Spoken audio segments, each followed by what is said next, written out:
हिंदुत्व के नाम पे टोटली ये लोग सिर्फ बयानबाजी और बैनर फ्लेक्स के माध्यम से टोटली जनता को ना बुद्धू बना रहे हैं ये लोग। कौन? भाजपा सरकार, विजय शर्मा जी जी। प्रशासन से लेके जो हिंदुत्व के नाम पर बड़े बड़े लोग, जो संगठन लोग हैं, जैसे कि आरएसएस है, बजरंग दल है, वे लोग आज कहाँ हैं? बात है जहां गौ माता की रक्षा के लिए आता है, वहीं एक व्यक्ति ऐसे हैं जिसको मैं 2 दिन पहले प्रमुखता से दिखाया था, और वो व्यक्ति है खपरी से आए हुए हैं चोआराम जायसवाल जी, जो गौ माता के लिए गौचर जमीन को खाली कराने के लिए धरने पर कलेक्ट्रेट कार्यालय के सामने बैठे हुए थे। तो भैया से अब मिलाना चाहता हूं आप सभी को, और भैया से क्या बात है, क्या मामला है, क्योंकि आप गौ रक्षा के लिए आप बैठे हुए थे धरने पर। गौ माता को जो गौचर जमीन है, गौ माता का सरकारी जो भूमि है, उसको खाली कराने के लिए आप अकेले, किसी की जरूरत नहीं, आपको अकेले आप धरने पर बैठे हुए थे, आपको काफी लोगों का सपोर्ट भी मिला। अब लेकिन कंवरधा ही जहां आप धरने पर बैठे थे, धर्मनगरी कंवरधा के नाम से जाना जाता है, वहां ऐसे कृत्य करते हुए पाया जाता है, उस पर आप क्या कहना चाहते हैं? देखिए, इस पर तो शासन प्रशासन को पहले जवाब देना पड़ेगा जी। कि कहाँ से वो गौ मांस लाया गया और कौन व्यक्ति इसमें सम्मिलित है। ये तो जांच का विषय है और इसको गहन जांच करना चाहिए, है ना। अब रही बात गौ सुरक्षा और गोचर जमीन, जिसको मैंने प्रमुखता से उठाया था, तो इस पे पूरी तरीके से शासन प्रशासन फैल है। तो कंवरधा की प्रशासन और पुलिस प्रशासन पर आप क्या कहना चाहते हैं? वही जो हुई है, यह कहाँ से लाया गया है, ये जांच का विषय है और इसके बारे में भी हमें भी कुछ मीडिया और आपके मीडियम के माध्यम से हमें पता चला। तो मेरे तरफ से जितना भी होगा, मैं इसके बारे में भी मैं अपने तरीके से पहले तो वो करूँगा, फिर इसके बारे में भी हम आवाज़ उठाएंगे, क्योंकि हम बैठे थे ही गौ माता के लिए। और आज एक ही दिन बाद ऐसा कृत्य पाया गया कंवरधा में। कंवरधा में कुछ 1-2 साल पहले भी झंडा कांड हुआ था, और ये अब उसमें और इसमें क्या फर्क दिख रहा है आपको?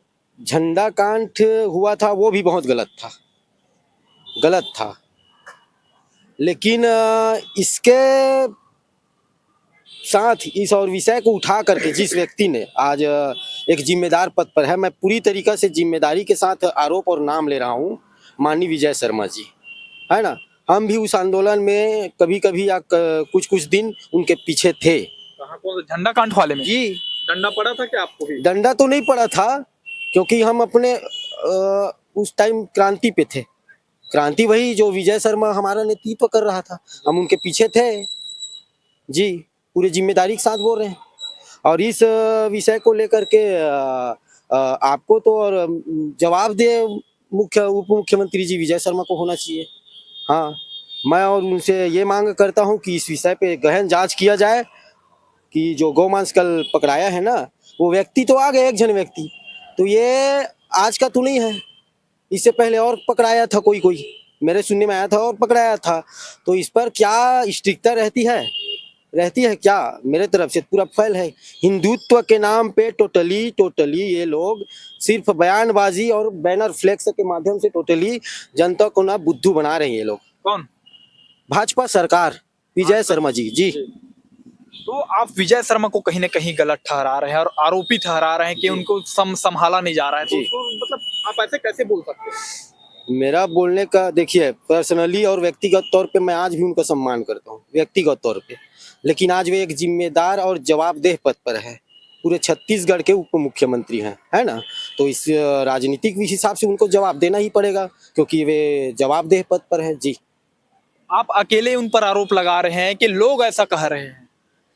नहीं, लोग नहीं बोल पा रहे हैं, कह रहे हैं नहीं बोल पा रहे हैं। ऐसा क्यों? क्योंकि नीचे स्तर से लेके ऊपर तक सबका दबदबा रहता है महोदय जी जी।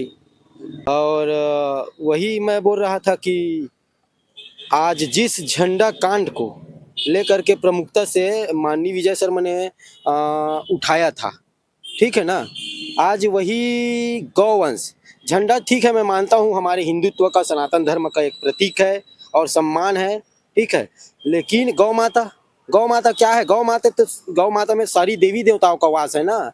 लेकिन इस पर मैंने धरना दिया था आप तो खुद गए थे वहाँ मेरा बाइक लेने, धरना दिया था।